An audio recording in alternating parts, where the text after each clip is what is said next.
जो होती है वो किस तरह से इस्तेमाल की जाती है। तो आज हम इसके बारे में डिस्कस करते हैं कि एंगुलर मोशन की इक्वेशंस क्या होती है।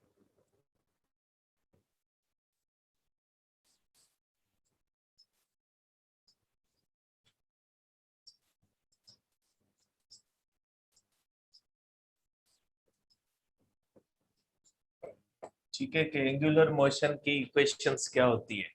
देखिए बेटा, आपको पता है कि लीनियर मोशन की इक्वेशन होती है S is equal to V into T. तो एंगुलर मोशन की इक्वेशन होती है theta is equal to omega into T. ठीक है, ये लीनियर मोशन की इक्वेशन है S is equal to V, और ये एंगुलर मोशन की इक्वेशन है थीटा। जहां पे एंगुलर मोशन के अंदर थीटा आएगा उस जगह पे एस होगा और वी की जगह पे क्या आ जाएगा, ओमेगा आएगा, क्योंकि एंगुलर मोशन के अंदर एंगुलर डिस्प्लेसमेंट होता है और वेलोसिटी की जगह पे एंगुलर वेलोसिटी होती है। यहाँ पे होता है we f is equal to we i plus a into t, और omega final is equal to omega initial plus alpha into t है। ठीक है, ये इस तरह से इक्वेशन होगी। ओमेगा फाइनल, ओमेगा इनिशियल और एक्सीलेशन की जगह पे क्या हो जाएगा, अल्फा हो जाएगा। अब आपको पता है इसके अंदर एक्सीलेशन होती है we F minus V I upon T. तो इसके अंदर एंगुलर एक्सीलेशन होती है omega final omega initial upon delta T या टी।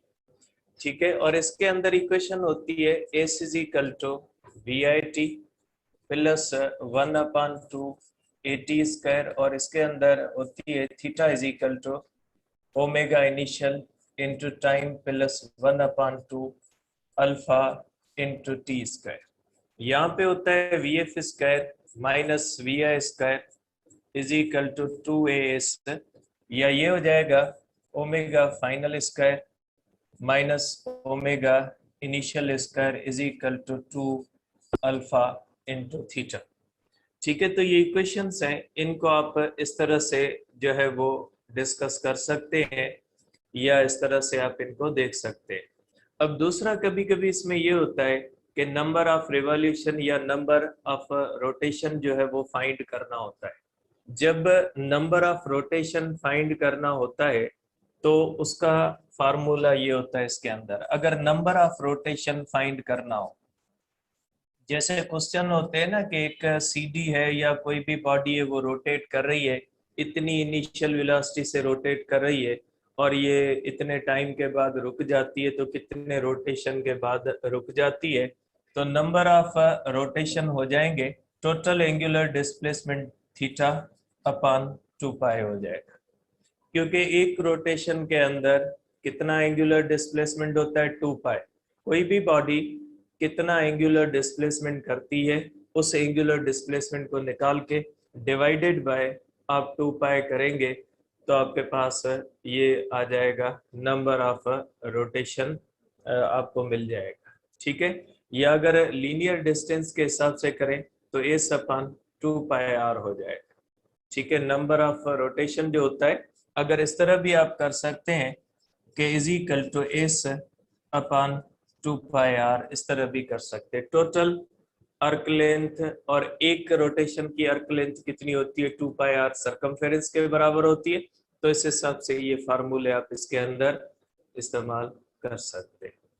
तो यहाँ पे जो पीएमसी के सिलेबस के अंदर जो दिया गया था जो सर्कुलर मोशन के बारे में, वो चीजें खत्म होती है। कल भी मैंने आपको कहा था कि दो ऐसी चीजें हैं जो बिल्कुल क्लोजली रिलेटेड है इस चीज से, तो उनके बारे में बेसिक जो आपको नॉलेज होनी चाहिए, तो उसके बारे में थोड़ा बहुत डिस्कस कर लेते हैं, क्योंकि ये ऐसी चीज है जो रिलेटेड है, किसी भी क्वेश्चन के साथ ये चीज आ सकती है रोटेटरी मोशन के अंदर। तो उनमें सबसे पहली जो इजाफी चीज आपको पता होनी चाहिए वो होनी चाहिए टार्क। ठीक है, कि टार्क जिसको हम टाउ से जाहिर करते हैं, ये किसके बराबर होता है, या टार्क क्या जो है वो किसको कहा जाता है, टार्क का मतलब या मकसद क्या होता है। देखिए बेटा, टार्क का मकसद होता है टर्निंग इफेक्ट ऑफ फोर्स, कि जब किसी भी बॉडी के ऊपर आप फोर्स लगाए और वो रोटेट करना शुरू कर दे, वो टर्न करना शुरू कर दे, तो फोर्स के ऐसे असर को कहा जाता है टॉर्क। तो आप इस तरह से कहेंगे कि टर्निंग इफेक्ट ऑफ फोर्स। ठीक है, आप इसको कहेंगे turning effect of force is called turning effect of force is called torque। कि अगर किसी भी बॉडी के ऊपर हम फोर्स लगाएं और वो रोटेट करें तो उसको कहा जाता है टॉर्क। अब इसकी ये है कि टॉर्क इज प्रोड्यूस्ड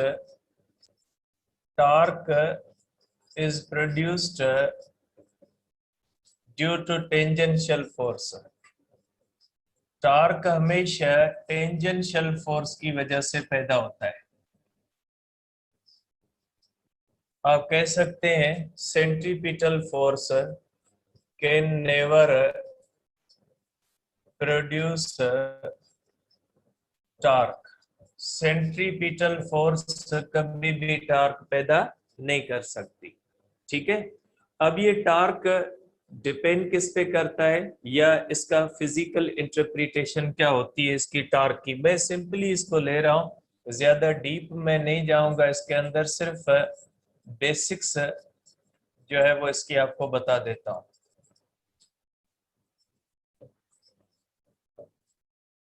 ठीक है, फिजिकल इंटरप्रिटेशन टॉर्क की क्या होती है, असल में होती क्या है चीज। फिजिकल इंटरप्रिटेशन से हमें इस चीज का पता लगता है। सपोज करें ये हमारे पास है इस तरह से, ये हमारे पास एक्स एक्सिस है और ये हमारे पास है वाई एक्सिस। ठीक है, अब इसमें ये होता है कि अगर कोई भी बाल है इस तरह से, ठीक है, ये हमारे पास एक बाल है, इसको हमने रोटेट करवाना है। जैसे ये पेन है, इसको हमने रोटेट करवाना है। तो देखिए बेटा, ये हो जाएगी मूवमेंट आर्म। ये जो आर है, ये आर पोजीशन वेक्टर कहलाता है और इसको आप मूवमेंट आर्म कहते हैं। ये आर जो होता है बेटा, ये आर मूवमेंट आर्म कहलाता है। ठीक है, और ये वेक्टर क्वांटिटी और इसका डायरेक्शन किस तरफ होता है, from centre of rotation to the outward होता है। ठीक है, या बॉडी के सर्कमफेरेंस रोटेशन की तरफ होता है। और आर जो होता है यहाँ पे also position vector of the body. ये पोजीशन वेक्टर ऑफ बॉडी है, ये आपको बताता है कि ये body axis of rotation, centre of rotation से कितना दूर है। ये आपके पास सेंटर ऑफ रोटेशन है, ये बॉडी है। तो आर से हमें पता लगता है कि ये बॉडी जब इस तरह से रोटेट करेगी तो ये सेंटर से कितना दूर होगी। अगर ये आर 10 सेंटीमीटर है, इसका मकसद ये हुआ कि ये बॉडी सेंटर से जो है वो 10 सेंटीमीटर दूर रिवॉल्व कर रही है। अगर ये 20 सेंटीमीटर है तो इसका मकसद ये हुआ कि ये सेंटर से 20 सेंटीमीटर दूर है। अगर ये 30 सेंटीमीटर दूर है, इसका मकसद है ये सेंटर से 30 सेंटीमीटर दूर है। तो ये जो आर होता है ये मोमेंट आर्म कहलाता है, और ये आर जो होता है ये एक पोजीशन वेक्टर भी है जो आपको बताता है कि rotating body centre of rotation से कितना दूर है। ठीक है, अब अगर इसके ऊपर हम लगाते हैं फोर्स, ठीक है बेटा, अब इसके ऊपर हम लगाते हैं यहां से फोर्स, ये आपके पास आ गई फोर्स, और ये एंगल होती है, और ये एंगल किसके दरमियान है, आर और एफ के दरमियान। ये एंगल बड़ा रोल प्ले करती है टॉर्क में, इससे टॉर्क कम ज्यादा हो सकता है। ठीक है, आपने इसके ऊपर फोर्स लगाई और फोर्स का डायरेक्शन देखें, ये है, ये हुआ फोर्स का डायरेक्शन, और इसके नतीजे में ये बॉडी क्या करेगी, ये बॉडी इस तरह से रोटेट करेगी। इस तरह से आपने इस तरह से फोर्स लगाई और फोर्स लगाने से इस बॉडी ने रोटेट किया। ठीक है, अब न्यूटन का लॉ क्या कहता है, जब आप फोर्स लगाओगे और बॉडी मूव करेगी तो वो बॉडी मूव करेगी in the direction of force. यहाँ पे तो body in the direction of force नहीं जा रही, तो इसलिए नहीं जा रही क्योंकि ये बाउंडेड है, ये बॉडी इस एक्सिस ऑफ रोटेशन के साथ बाउंडेड है। अब यहाँ पे क्या हो जाएगा, यहाँ पे होंगे फोर्स के दो कंपोनेंट, ये फोर्स का एफ एक्स कंपोनेंट होगा और ये फोर्स का कौन सा हो जाएगा, एफ वाई कंपोनेंट होगा। फोर्स के होते हैं दो कंपोनेंट और रोटेशन किस तरफ होती है, रोटेशन हो जाती है वाई कंपोनेंट की तरफ। तो ध्यान में रखिएगा कि टॉर्क के अंदर जो फोर्स का कंपोनेंट है वो एफ वाई जो होता है वो रोल प्ले करता है।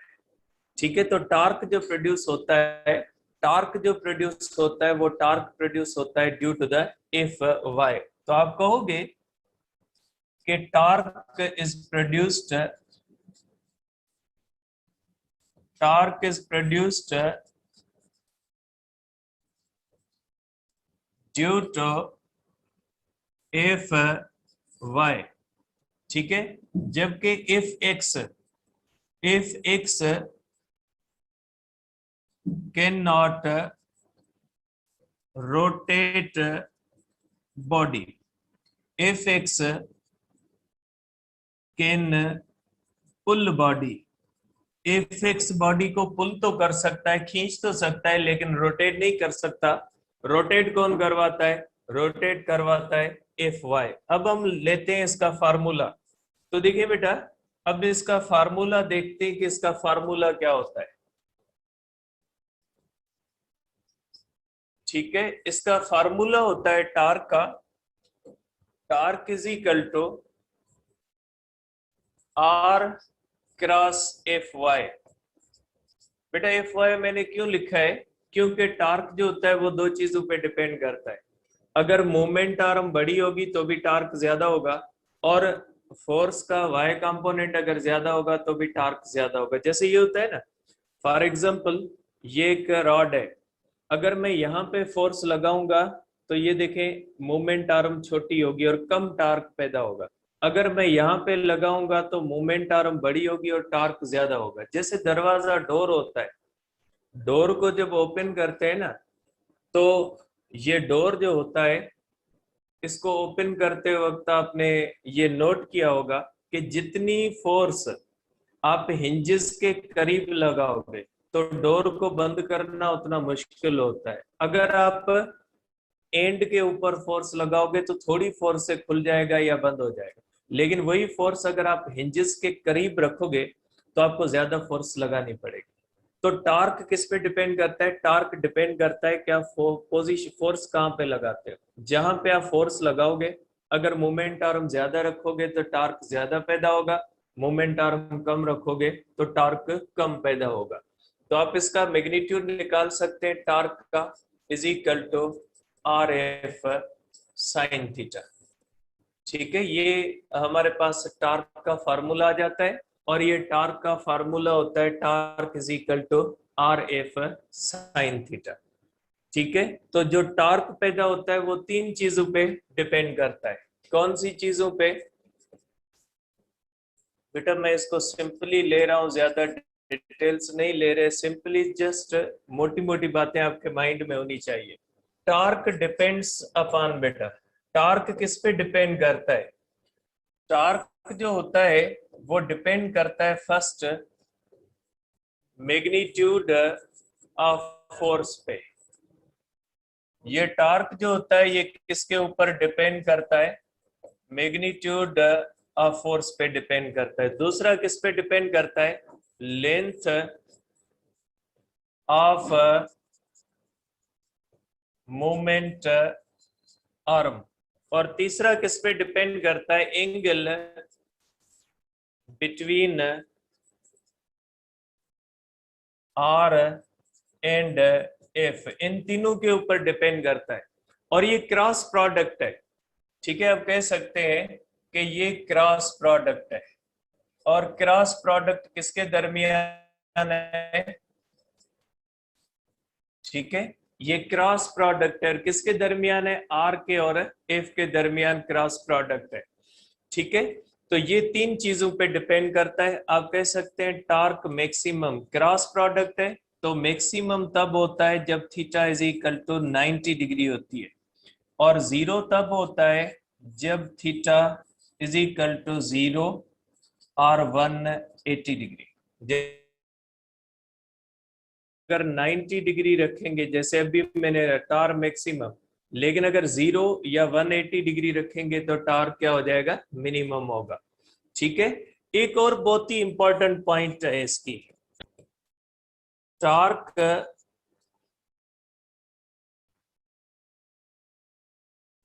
also depends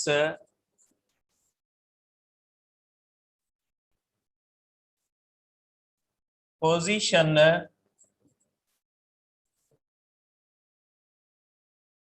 of axis of rotation। Force करें, ये एक्सिस ऑफ रोटेशन है, मैं यहाँ पे फोर्स लगाता हूँ, टार्क ज्यादा होगा। लेकिन अगर एक्सिस ऑफ रोटेशन यहाँ पे कर दूंगा तो देखिए लेंथ आर कम हो जाएगी, तो पोजीशन को चेंज करने से आर चेंज हो जाती है, तो टार्क क्या हो जाता है, चेंज हो जाता है। तो ये ध्यान में रखना है टार्क के बारे में। ठीक है, तो ये हुआ हमारे पास टार्क। अब डायरेक्शन का भी मैं लिख देता हूं क्योंकि ये डायरेक्शन भी इसका इंपॉर्टेंट है। टार्क का डायरेक्शन क्या होता है बेटा, direction of torque is determined using right hand rule। बेटा टार्क का जो डायरेक्शन होता है वो राइट हैंड रूल से हमें पता लगता है। इस तरह से अगर कोई भी चीज एंटी क्लॉकवाइज घूम रही है तो टार्क एंटी क्लॉकवाइज, और क्लॉकवाइज घूम रही है तो सॉरी एंटी क्लॉकवाइज घूम रही है तो आउट ऑफ द पेज, और क्लॉकवाइज घूम रही है तो इनटू द पेज।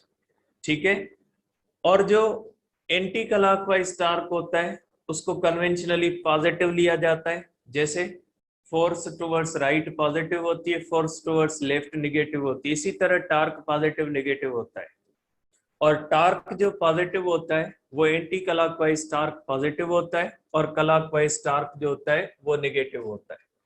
ठीक है, तो आप कहोगे कि anti clockwise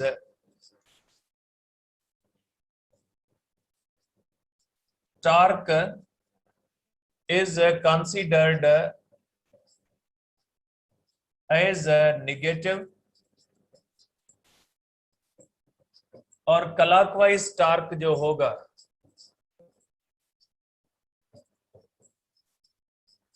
torque is considered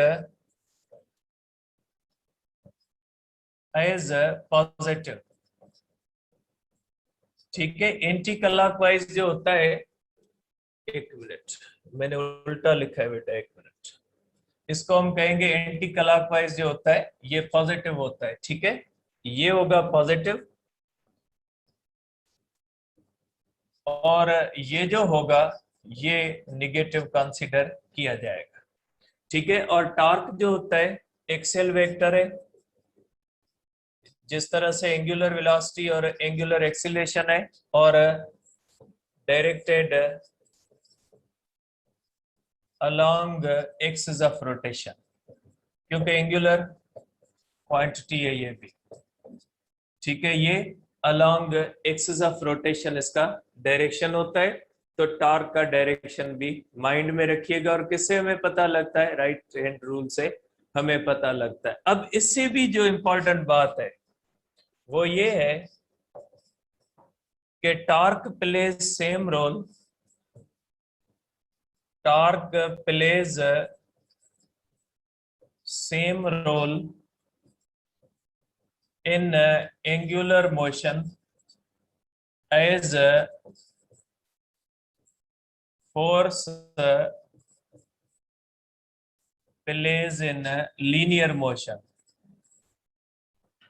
linear motion के अंदर जो फोर्स का रोल होता है वही टार्क का जो है वो एंगुलर मोशन के अंदर होता है। लीनियर मोशन के अंदर टार्क का क्या रोल होता है, लीनियर मोशन के अंदर टार्क का रोल ये होता है, सॉरी लीनियर मोशन के अंदर फोर्स का रोल ये होता है कि वो एक्सीलरेशन पैदा करती है और स्टेट चेंज करती है। इसी तरह से रोटेटरी मोशन के अंदर एंगुलर एक्सीलरेशन पैदा करना या स्टेट चेंज करना जो काम होता है वो टार्क का होता है। ठीक है, टार्क हमेशा वही रोल प्ले करता है एंगुलर मोशन के अंदर जो लीनियर मोशन के अंदर फोर्स करती है। ठीक है, और Newton's law for angular motion होता है बेटा, Newton's law for angular motion.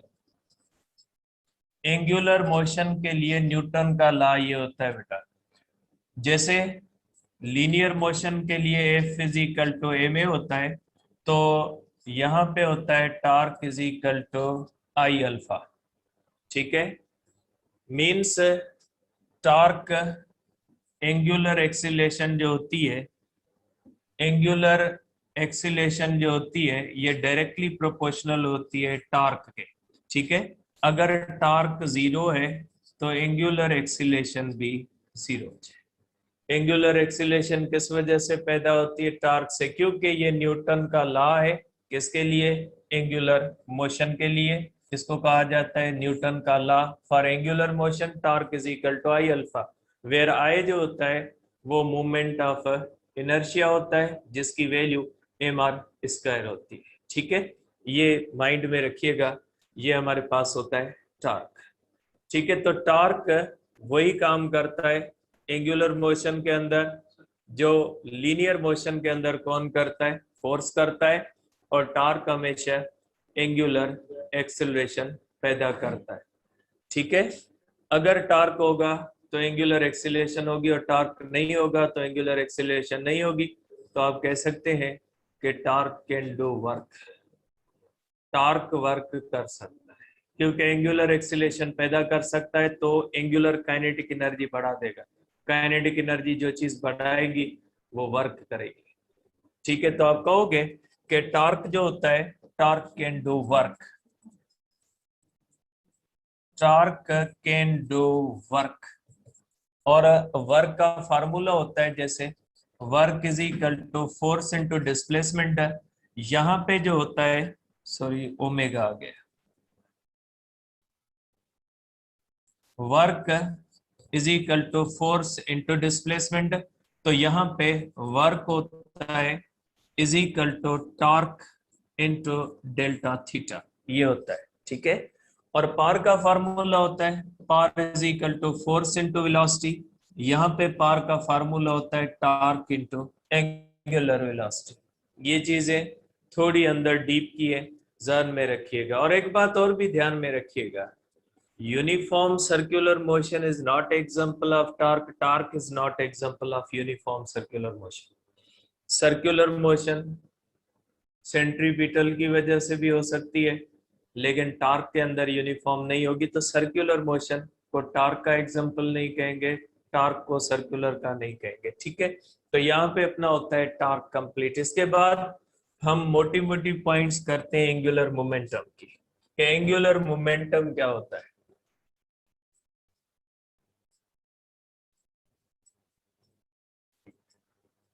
Angular momentum जिसको कहा जाता है एल। ठीक है, अब ये एंगुलर मोमेंटम की सिंबल होती है एल। जिस तरह से लीनियर मोशन के अंदर लीनियर मोमेंटम होता है और वो बराबर होता है एम इंटू वी के, मास ज्यादा है तो भी मोमेंटम ज्यादा है, वेलोसिटी ज्यादा है तो भी मोमेंटम ज्यादा है। ठीक है, इसी तरह से रोटेटरी मोशन के अंदर भी एक मोमेंटम होता है। ठीक है, और वो रोटेटरी मोशन का जो मोमेंटम होता है उसको एंगुलर मोमेंटम कहा जाता है। जिस तरह से लीनियर मोशन के अंदर जब बॉडी होती है उसका मास ज्यादा होता है या वेलोसिटी ज्यादा होती है तो उसको रोकना ज्यादा मुश्किल होता है क्योंकि उसके अंदर मोमेंटम ज्यादा होता है। या वो चीज जब किसी और चीज से टकराती है तो सामने वाली चीज के ऊपर ज्यादा फोर्स लगाती क्योंकि उसका मोमेंटम ज्यादा है। तो कोई भी बॉडी जब मूव करती है उसका मास ज्यादा है या वेलोसिटी ज्यादा है तो उसकी प्रॉपर्टी एक हो जाती है जिसकी वजह से मूविंग बॉडी को रोकना मुश्किल होता है, या उस मूविंग बॉडी जब किसी और चीज से टकराती है तो उसके ऊपर ज्यादा फोर्स लगाती है तो हम कहते हैं कि उसके अंदर मोमेंटम ज्यादा है। इसी तरह से एंगुलर मोशन के अंदर भी एक मोमेंटम होता है जो तीन चीजों पे डिपेंड करता है। लीनियर मोशन का मोमेंटम दो चीजों पे डिपेंड करता है और एंगुलर मोशन का मोमेंटम तीन चीजों पे डिपेंड करता है, एक मास पे, दूसरा वेलोसिटी पे और तीसरा मास डिस्ट्रीब्यूशन पे। मास डिस्ट्रीब्यूशन का मतलब है, फॉर एग्जांपल मेरे हाथ पांव किलोज है, मैं रोटेट कर रहा हूं, मेरा एंगुलर मोमेंटम कम होगा। अगर मैं हाथ पांव इस तरह से कर दूं और रोटेट करूं तो मेरा मोमेंटम बढ़ जाएगा, क्योंकि इस तरह से करने से मास डिस्ट्रीब्यूशन बढ़ जाती है। आप सिंपली, फैन है, अगर फैन के पर खुले हुए हैं तो उसकी मास डिस्ट्रीब्यूशन वाइड है, उसका एंगुलर मोमेंटम रोटेटिंग का ज्यादा होगा। अगर उसके पर फोल्ड कर दे तो उसका मास डिस्ट्रीब्यूशन का, मास पे फर्क नहीं आएगा, मास खुले हुए परों के साथ भी वही होगा, फोल्ड किए हुए परों के साथ भी वही होगा। फर्क ये होगा कि उसमें जो है वो मास फैला हुआ है और उसमें मास किलोज है। तो जितना ज्यादा मास फैला हुआ होगा बॉडी का, उस रोटेटिंग बॉडी का एंगुलर मोमेंटम ज्यादा होगा। ठीक है, तो ये ध्यान में रखिएगा, मैं इसको ज्यादा डीप में नहीं लेके जा रहा, सिंपली पॉइंट्स आपको बता रहा हूं, सिर्फ पॉइंट्स ही याद रखनी है। ठीक है, तो एंगुलर मोमेंटम जो होता है, एंगुलर मोमेंटम उसी तरह से होता है इन translational motion. Body possesses a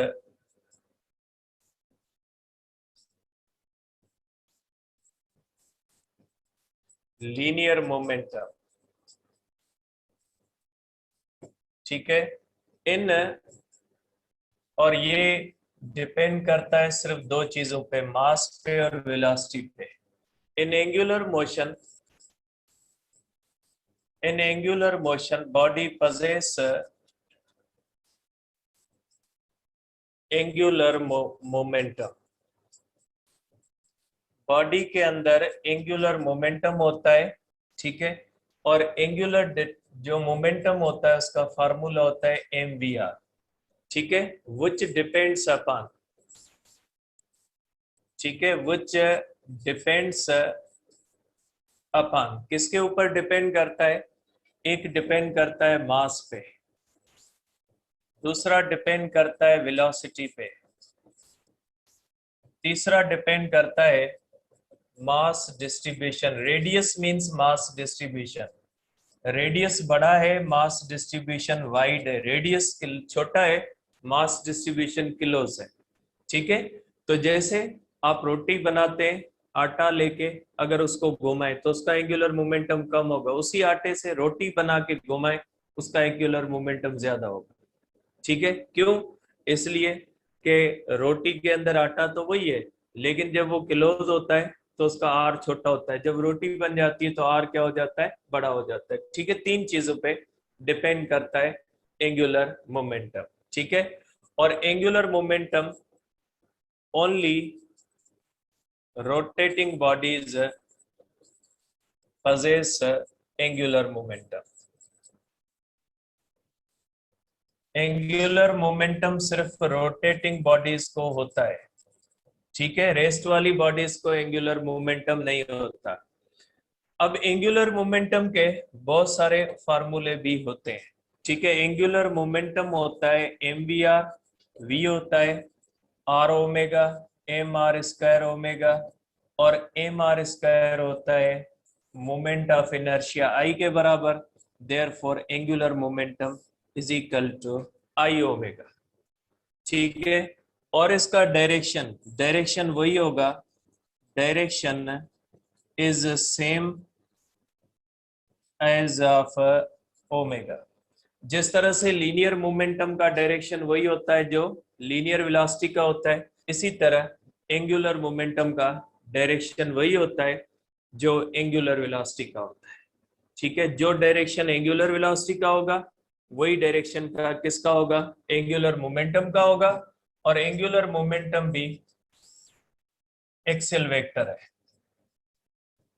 angular momentum is also axial vector, axial vector, and is always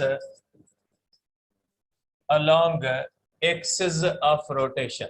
ये axis of rotation की तरफ होता है। एक्सेल वेक्टर होता है एंटी क्लॉकवाइज पॉजिटिव होगा और क्लॉकवाइज जो होगा निगेटिव होगा। तो आप इसको इस तरह से एंगुलर मोमेंटम के फार्मूले देख सकते हैं।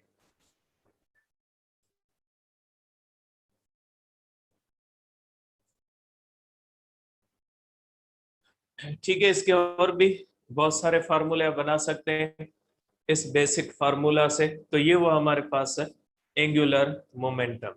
अब एक पॉइंट है, आखिरी पॉइंट है इसकी, मैंने सिर्फ बिल्कुल इसको सिंपल लिया है, इसको मैंने डिटेल में नहीं लिया क्योंकि ये डायरेक्ट आपके पीएमसी के सिलेबस में मेंशन नहीं है, लेकिन रिलेटेड है तो मैंने पॉइंट्स इसलिए लिखी है कि आपको माइंड में रहे मोटी मोटी पॉइंट्स इसकी। ठीक है, तो इसका जो है वो हमारे पास ये है कि angular momentum remains conserved if no torque is acting on body, या if sum of all torques from 1 to n equal to 0, then angular momentum constant रहेगा। जिस तरह से law of conservation of linear momentum है कि जब कोई भी एक्सटर्नल फोर्स एक्ट नहीं करेगी तो लीनियर मोमेंटम कंजर्व रहेगा, इसी तरह से एंगुलर मोमेंटम कंजर्व कब रहेगा, जब किसी भी बॉडी के ऊपर एक्सटर्नल टॉर्क एक्ट नहीं करेगा तो एंगुलर मोमेंटम कंजर्व रहेगा। ठीक है, तो ये हमारे पास एंगुलर मोमेंटम की बुनियादी चीजें हैं जिसके बारे में आप कर सकते हैं। एक रिलेशन होता है काइनेटिक एनर्जी के साथ, इसका kinetic energy and angular momentum का आपस में रिलेशन होता है। कौन सा होता है? काइनेटिक एनर्जी आपको पता है half mv² is equal to half mr² omega या हाफ i ओमेगा होता है, और एंगुलर मोमेंटम अभी हमने किया है i ओमेगा होता है। ठीक है, तो अगर हम करते हैं kinetic energy upon angular momentum half i, ठीक है,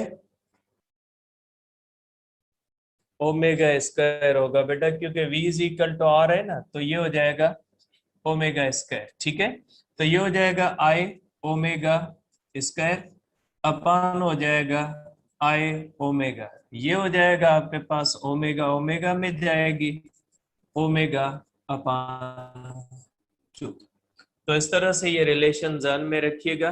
रोटेटरी मोशन के अंदर कभी कभी काइनेटिक एनर्जी और एंगुलर मोमेंटम दिया जाता है, एंगुलर फ्रीक्वेंसी आपसे मांगी जाती है। ठीक है, तो ये जो है वो इस तरह से आप कर सकते हैं इसको। ठीक है, ये आई ओमेगा है, जबकि वो हो जाएगा हाफ, यहाँ पे क्योंकि आर स्क्वायर है तो V is equal to R omega R square omega square हो जाएगा।